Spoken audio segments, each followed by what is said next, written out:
Welcome back, viewers. It's time for us to preview Division 3 and Division 2 of NFL action. Division 3 throws up some pretty good games this weekend. We've got three really tight, close games we should witness, and probably the most interesting one will be Heidelberg West up against Watsonia. Of course, both teams without a win in 2011. Watsonia, as we mentioned in the past few episodes, didn't win also last year, so it's been a long time between drinks, so to speak, and Heidelberg West getting closer each week. They're putting in improved performances as we've seen, but it should be a ripper game. Watsonia was disappointing last week, didn't manage to kick a goal against St Mary's. Of course, the terrible weather, pardon me, attributed to that, but 0 goals, 11 on the weekend. They won't be too proud about that, and I'm sure they won't like me mentioning it. They kicked 7 points in the first quarter as well, so perhaps should have registered a goal there. They're up by 5 points, but after that, just four behinds in 3 quarters. Didn't go down too well. Heidelberg West, well, they played Parkside, who is probably the benchmark of Division 3 at the moment. They went down by 41 points. Not the worst performance. I think despite all that, I think I might go for Watsonia. Their form had been pretty decent before they took their bye in round 4, and they got pretty close against Reservoir, losing by 5 points. And again, they really could have pinched in the end, and I think they might break that duck in 2011 and get a win on the board, and be some pretty big celebrations if they can muster up the 4 points. Yeah, and as you said, they did only manage 11 points, but from all accounts it was absolutely terrible conditions for football down there, so at St Mary's, so maybe not as bad as it appears on the score sheet. And yeah, I'm actually with you on this one. So I reckon Watsonia could get their first win for a couple of seasons, and we got in a bit of trouble having a bit of a go at them a couple of weeks ago, saying they haven't won in a while, but I think we should get on board and think they can get their first win. Well, it's going to be a good story either way. Whoever wins, it's been a while for both clubs. They're both improving. They're doing their best on the field, and they're only going to get better as they play young kids and learn their new structures and whatnot. And it'll be fantastic. It'll be a great confidence booster for both sides. And hopefully it's a close game. Hopefully they're both right in the contest. But it should be a really good game. And the next game should also be an absolute cracker. It's St Mary's up against Panton Hill. Panton Hill's been cruelled by injury over the past week or so, and also by suspension. Doesn't help, and a few of the bigger names aren't out in the field. St Mary's has been one of the surprise packets of 2011. They're sitting 4th on the ladder. They've had a few good wins. They've only lost just the one game, which by no means was of any disgrace when they lost as well. So they've trotted along quite nicely, and 3-1. They've also had the bye. Should be a really close game. Of course, St Mary's 4th, Panton Hill is 5th on the ladder, so they're really going to be vying for it. It's almost an 8-point game, I guess, because of course you want the 4 points to push forward and also to get away from the opposition, so to speak. And it's going to be a really tough contest. But for mine, I think St Mary's in some pretty good form. Panton Hill still has some big outs, and it's going to be tough for them. But St Mary's for mine. Yeah, exactly as you said. Even though it is still only round 6, it's a massive game because it can start to shape how those finals pitches will finish up when Division 3 is so close. We've seen all year, even with Watsonia getting close to Reservoir the other week, which is a bit of a surprise. But as you said, the injuries down there at Panton Hill have just been massive losses. There was 2 of the top 3 goal kickers, not only in their team but in the entire Division 3. So a bit tough for them, you'd think. And yeah, I just can't see them getting the job done against St Mary's this week, unfortunately for Panton Hill. And the final game for Division 3 this weekend is the top of the table clash. It's first versus second. It's Parkside up against South Morang. South Morang having the bye last weekend. They're 3 wins and a loss. Parkside's undefeated on top of the ladder, playing some really good football. Had a tough game last week. They did get up by 40 odd points, but in those conditions it's pretty tough on anybody, I guess, when it's teeming rain and some pretty heavy winds. And South Morang with the week off might be benefited by that. It'll be interesting to see. The Parkside's in some pretty good form. They've got some goal kickers down there. Dallas King kicked 5 last week in tough conditions, and down the other end, I guess, you look at South Morang, Shane Whitnell's back, he's in form as well. But I think the Devils are trotting along just quite nicely at the moment. I think despite Big Whitnell down the goal script for South Morang, I think they can be 5-0 after this weekend, and 2 games clear on top of the ladder. Yeah, Parkside for mine as well, to move to first in Division 3, or re-establish themselves as first in Division 3, really. Just one of the interesting trends we've seen so far. I'm pretty sure in at least 3 of the 4 games, not sure if St Mary's won in round 3, but the team coming off the bye has actually lost each of their next games, so it does tend to have a bit of a negative effect, and that could just tip the balance away from South Morang this week and give Parkside the win. It's a pretty close competition all around. When you look at it, you've got Parkside on top. They're playing some great football. St Mary's is in good form. South Morang's in good form, and it's going to be right up there at the end of the year. You've got Reservoir, another team who are a genuine premiership contender, and then you look out, so Panton Hill's played some pretty good football across the first 4 rounds of the year. Injury had been helped them last week, and then obviously we have mentioned Watsonia did really push Reservoir, and Heidelberg West is improving. So you've got a pretty even competition over Division 3, and it's going to be a great year in that division, and it's a league a competition we're really keeping a close eye on, because it's been some fantastic football. We'll go to a very short break now. We'll flash up a sponsors ad, and we'll be back for a Division 2 preview.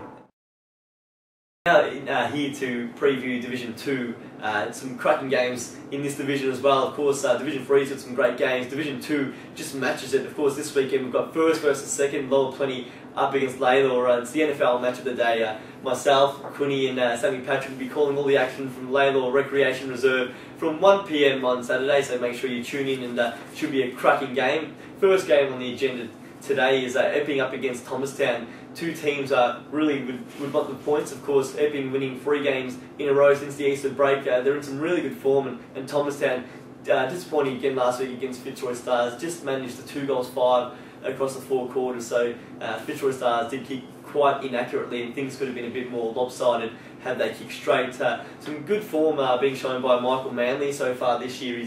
He's polled 12 votes in the Coaches Player of the Year award, and it's just a fantastic achievement. He's had 4 best on ground performances already, according to the opposition coaches, and it's just some great form. And Daniel Moore for Epping on the other side has been polling quite well. He's on 9 or 10 votes already, so he's having a fantastic season. And last weekend, Epping got a really good win against Diamond Creek. They came from 7 goals down in the second quarter.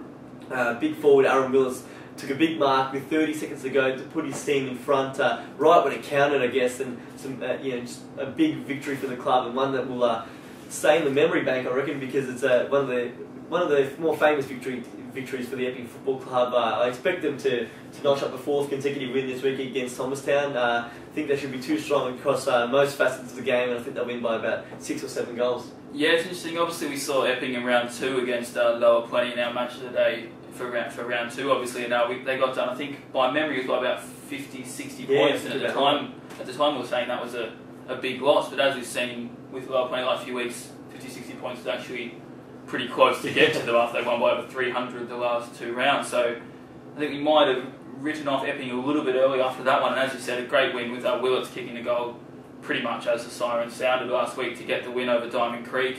And yeah, Thomastown just don't really seem to have enough firepower the last few weeks. They are struggling a little bit, and I think Epping should be too strong, especially with obviously King so important for Epping. He should be in fine form again. Yeah, he's having a good year, and Mernda and Fitzroy Stars is the next game on the cards. Mernda had a pretty tough month of football, of course. They faced up against all the sides inside the top 4, and have been on the receiving end of some pretty heavy losses. Of course, we all know a bit of drama on and off the field, and they're just improving. They're playing the young kids and doing their best, and this weekend you'd probably expect an improved performance against the Fitzroy Stars. No disrespect to the Stars, of course, but you just look at the teams inside the top 4 at the moment. They're probably a bit just ahead of the rest of the pack as we speak. Fitzroy last weekend, 6 goals 20. Had they kicked a bit straight, as I mentioned just before, things could have been a bit different. Kane Cooper from some club notes we're getting in has kicked 1 goal 9 on the weekend. Andrew Lovett 1-5.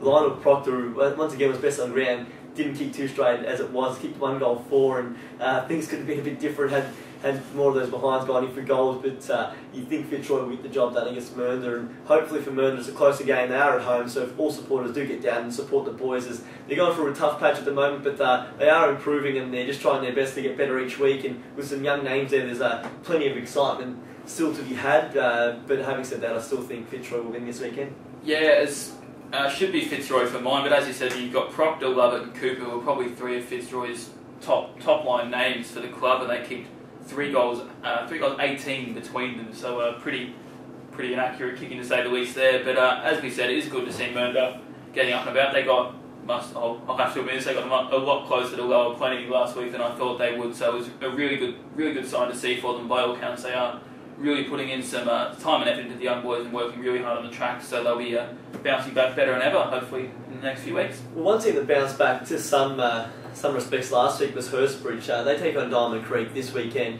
Hurstbridge, of course, was on the receiving end of quite a heavy loss to Lower Plenty in round 4. And the task didn't get easier around last weekend, pardon me, and they took on Lalor, but they got within 7 goals. It was a pretty good performance. Of course, they won't be happy they lost the game, but they did put in a far better performance, much improved performance, and they'll be looking to improve further this weekend against Diamond Creek. Diamond Creek's in good form themselves, have started the season quite well.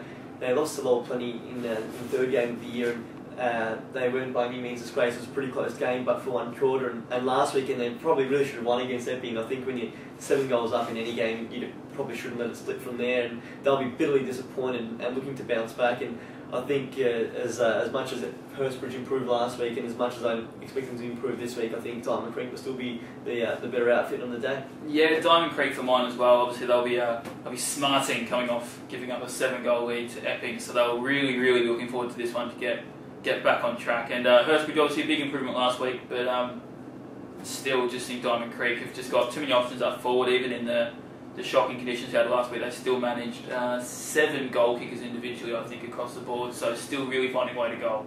And they still had 24 scoring shots in tough conditions. I guess we looked at some of the scores across all the divisions last week. It was tough to score. I guess we were at Greensborough, of course. It's easy to talk about that game, but Greensborough didn't score in the first quarter, so it was quite difficult to get any score on the board. And they still managed to have 24 scoring shots, and their midfield's in some pretty good form. And Jesse Donaldson polling some votes across the coaches' votes this year, and he's in good form, and I think they'll be too strong this weekend. And it leads us into the NFL match of the day. Of course, I mentioned it before, it's on 88.6 Plenty Valley FM. Myself and Liam will be there, and Sam Patrick will all call all the action. Should be a great game, both sides going to it undefeated. They've been the two best teams by a considerable margin so far in Division 2. It's Layla up against Lowell Plenty. Two teams who like to score goals, I think, this year. You look at the leading goal kickers. Peter Shepherd's on top for Layla. He's kicked 31 for the year in only 5 games, and kicked 3 on the weekend in tough conditions. And Lowell Plenty, you got Darcy Barden, Billy Barden, and Ben Gill. We seem to just reel off those names every week, but they're players that if you're a supporter of either club, make sure you get out there, because it's going to be a cracking game, and you just keep your eye on the forward line. We'll see some fantastic talent going through there. Lowell Plenty has been able to score a few more points across the year, and last weekend they still had, I think it was 54 scoring shots, 52 I think actually, 18-34 they kicked against Mernda, and on a small ground, of course, Lowell Plenty, it's a bit easy to get those scoring shots, but it's still, had they kicked straighter, they probably would have knocked up a probably 25-goal victory. In the end, it was only about 17 goals, so to speak. Lowell Plenty's been pretty impressive. We haven't seen too much of Layla. We'll keep a close eye on them on the weekend. We did see Lowell Plenty in round 2, and since that performance, it's hard to. You just look at the scoreline; they've improved further, and it's hard to imagine. Of course, we did see them pretty much dismantle a pretty good Epping outfit, and they've just improved since then. And for mine, I think that they'll just get the job done this weekend. I reckon by about maybe 2 or 3 goals. It should be a close game, but of course the winner takes the 4 points, the top spot in the ladder, and bragging rights. And for mine, the Bears are probably the team to beat at this stage of the year. Yeah, as you said, it should be an absolute shootout though. Both teams have, I think their percentages are over 200 this year, so they're doubling the scores of their opponents every week, which is obviously massive. And you mentioned Big Shepherd for Layla, who kicked 3 last week to take him to 31, but obviously then the 4 weeks before that having 28 goals, averaging 7 a game, which is a nice healthy average to have. But then Lowell Plenty for mine should be a tight game. We're really hard fought, obviously, as most of the games in Division 2 are, and across all divisions, a really hard contest. But when you look at Lowell Plenty the last couple of weeks, they've had 114 scoring shots in 2 games. So just potent, and you can't really see them getting headed at many points this year, and they should just get past it. As we have mentioned, do listen to it on 88.6. Quinny's got a preview of the game up on the NFL website, so make sure you get to www.nfl.org.au. So fantastic and insightful preview, Brent, already, and it gives you quite an insight into both clubs. It should be a fantastic game. Of course, you can get all your results and your ladders,